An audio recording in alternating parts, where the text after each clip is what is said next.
बच्चों देखिए, प्रश्नावली 3.1 का सवाल नंबर 2 क्या बोल रहा है? अनुपातों A1 बटा A2, B1 बटा B2 और C1 बटा C2 की तुलना कर ज्ञात कीजिए कि निम्न समीकरण युग्म द्वारा निरूपित रेखाएं एक बिंदु पर प्रच्छेदित करती हैं, समांतर है अथवा संपाती है। तो आपको क्या करना है, यहाँ पर दो रैखिक समीकरण आपको देगा, दोनों में A1 बटा A2, B1 बटा B2 और C1 बटा C2 का तुलना करके हमको बताना पड़ता है कि कौन सी रेखाएं प्रच्छेदित करती हैं, कौन सी समांतर और कौन सी संपाती हैं। तो आपको पहले मैं थोड़ा सा बेसिक इसका बता दूं कि आपको ये कैसे पता चलेगा। तो इसके लिए हमारा जो जनरल रूप होता है समीकरण का, वो क्या होता है? A1x plus B1y plus C1 बराबर 0। आपका ये पहला समीकरण का जनरल रूप है। और दूसरे का अगर मैं बात करूं तो A2x plus B2y plus C2 बराबर 0, ये आपका दूसरा समीकरण है। अब यहीं पर आपको A1 बटा A2, B1 बटा B2, C1 बटा C2 से तुलना करना पड़ता है, लेकिन इसके लिए जो बेसिक कॉन्सेप्ट वो आपको पता होना चाहिए। वो क्या कॉन्सेप्ट है मैं आपको बता रहा हूं, फिर हम लोग क्वेश्चंस को स्टार्ट करेंगे। ठीक है, अगर हम लोग यहाँ पर A1 बटा A2 निकालें, पहला केस क्या होता है? अगर A1 बटा A2 नॉट इक्वल टू मिल जाए B1 बटा B2, यानी A1 बटा A2 का मान अगर B1 बटा B2 के बराबर नहीं आया तो रेखाएं प्रतिच्छेदित करती हैं। क्या इसका हमको मिलता आंसर? रेखाएं प्रतिच्छेदित करती हैं, प्रतिच्छेदित करती हैं।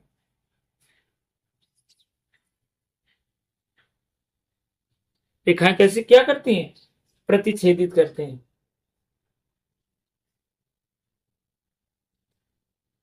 और दूसरा, यदि A1 बटा A2 बराबर हो जाए B1 बटा B2 और नॉट इक्वल टू हो जाए C1 बटा C2, यानी A1 बटा A2 का मान B1 बटा B2 का मान बराबर हो जाए और वो C1 बटा C2 के बराबर नहीं आए, तो उस कंडीशन में क्या होता है? रेखाएं समांतर होती हैं। रेखाएं कैसे होती हैं? रेखाएं समांतर होती हैं, समांतर होती हैं अगर ये कंडीशन आएगा। तीसरा, यदि A1 बटा A2 बराबर B1 बटा B2 और बराबर आपका C1 बटा C2 हो जाए, तो रेखाएं क्या होती हैं पता है? संपाती होती हैं। तो रेखाएं कैसी होती हैं? संपाती होते हैं। ठीक है बच्चों, तो ये तीनों केस आपको पता होना चाहिए अगर आप इस सवाल को हल करना चाहते हो, तो ये केस बहुत ही जरूरी है आपको याद करना। ठीक है, अब चलिए हम लोग क्वेश्चंस को स्टार्ट करते हैं। अब देखिए, आपका जो पहला क्वेश्चन दिया हुआ है बच्चों, वो क्या दिया हुआ है उसको हम लोग यहाँ पर देखते हैं।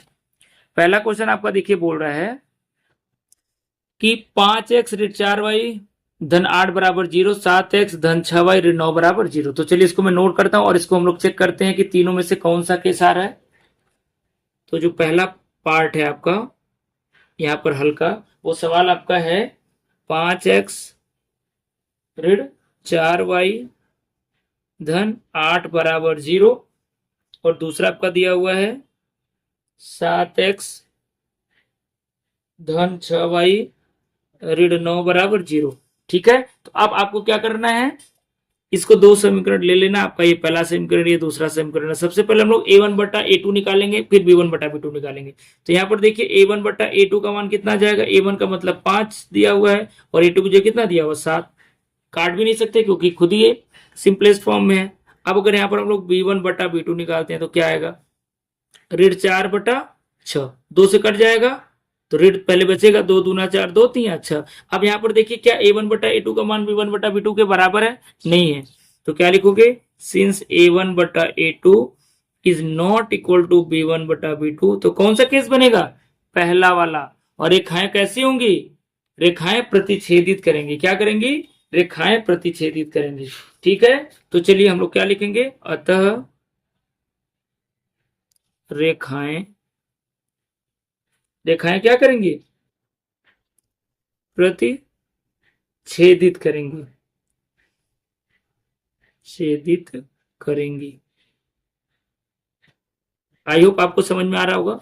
अब चलिए हम लोग सेकेंड पार्ट देखते हैं। सेकेंड पार्ट में क्या भाई बोल रहा है आपका? सेकेंड पार्ट में आपका सवाल दिया हुआ है 9x धन 3y और धन 12 का मान 0 के बराबर है।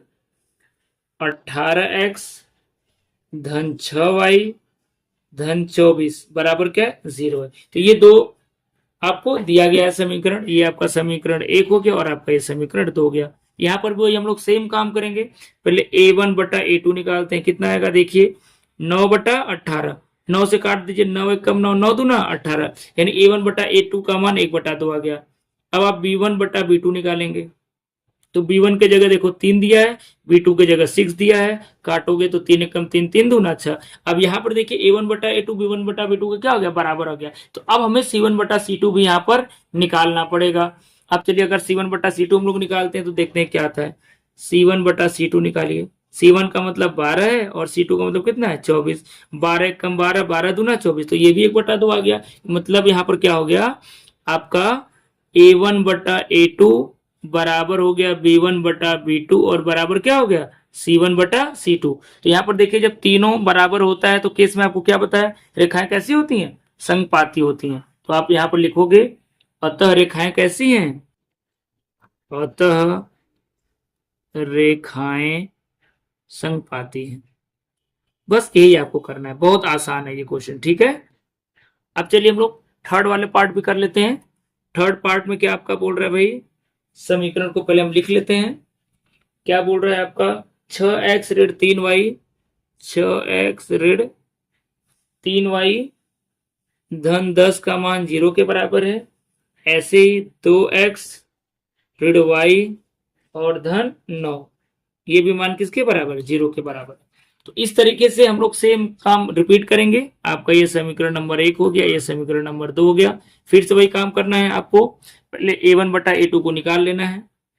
a1 बटा a2 बराबर क्या आ जाएगा 6 बटा 2, 2 से भाग दोगे 2 3 6, यानी x a1 बटा a2 का मान 3 आ गया। ऐसे ही आप b1 बटा b2 निकाल लीजिए, तो b1 का मतलब ऋण 3 है और b2 का मतलब कितना है कुछ नहीं तो ऋण 1 है। ऋण कट के उत्तर क्या आ जाएगा, ये भी 3 आ गया, यानी ये दोनों बराबर आ गया।